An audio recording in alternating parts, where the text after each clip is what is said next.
Good morning, everybody. Myself, Acharya Vishvendra, and today I'm going to speak on one of the very crucial factors, which is optimal performance analysis for competitive exams, especially like JEE or NEET. So let's start working. So if we analyze, this is a graph of performance versus pressure or the mental stress. So as you can see that when there is no pressure, when we start working on a project, so initially we are very relaxed. So there is no pressure, as you can see by the corresponding graph on the pressure. And obviously there is no performance. Till a certain limit we increase the pressure, we increase the focus, and performance starts to increase. You start getting the output.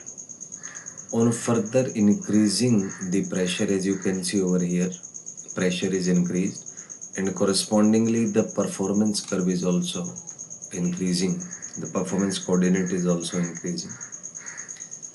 But certainly there exists a certain performance which is called as the optimal performance, at which the performance is maximum. You can see that here the maximum performance coordinate corresponds to this, and this is called as the optimal performance. Now here is the key, that if you further increase the pressure beyond the optimal frequency or the optimal pressure or the optimal stress, the performance starts to decline, and ultimately it reduces to zero. So you can observe that during this curve the performance decreases due to increasing stress and anxiety.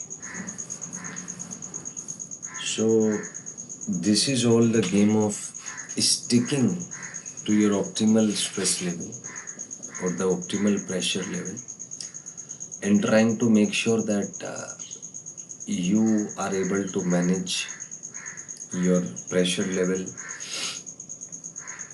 within 5% of the optimal performance.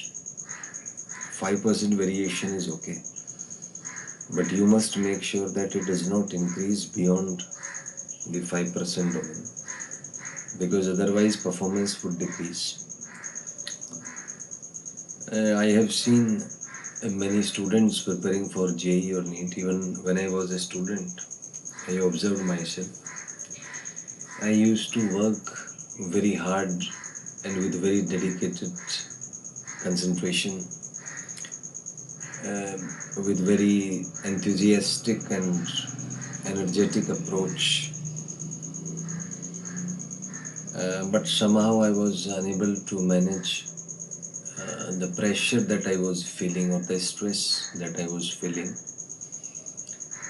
Because of that, when I appeared for the exams, I used to get exam anxiety, and I was unable to manage the psychological processes going on inside my mind-brain system.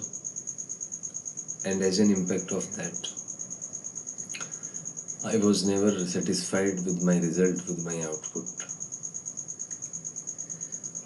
Instead of analyzing the psychological processes which I was doing when appearing for the exam, I increased the working hours, I increased working more furiously, but that decreased my performance.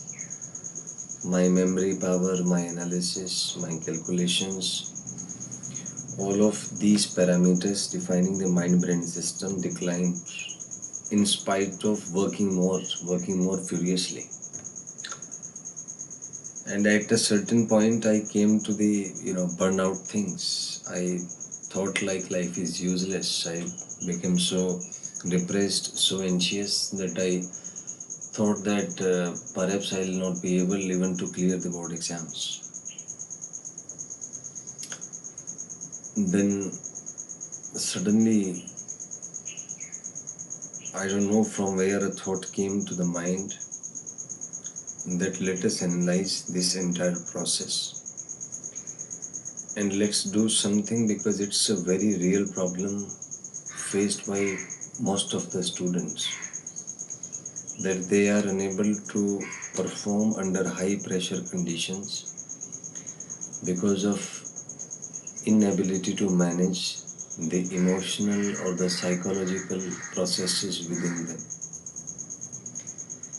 You just consider the elaborated version of this as in JEE or NEET there are about 6000 A4 size pages, and out of these, if we analyze the total information used in solving a particular question, I'm just using the word information because process and learning are the different things. So the information which will be used is barely comprising of 25 to 30 pages. That means only one page out of 200 page is of use in the exam, and you don't know from where that page will come, and that page is not continuous. There are even lines or even certain words from that particular line that are of significant use. So the entire process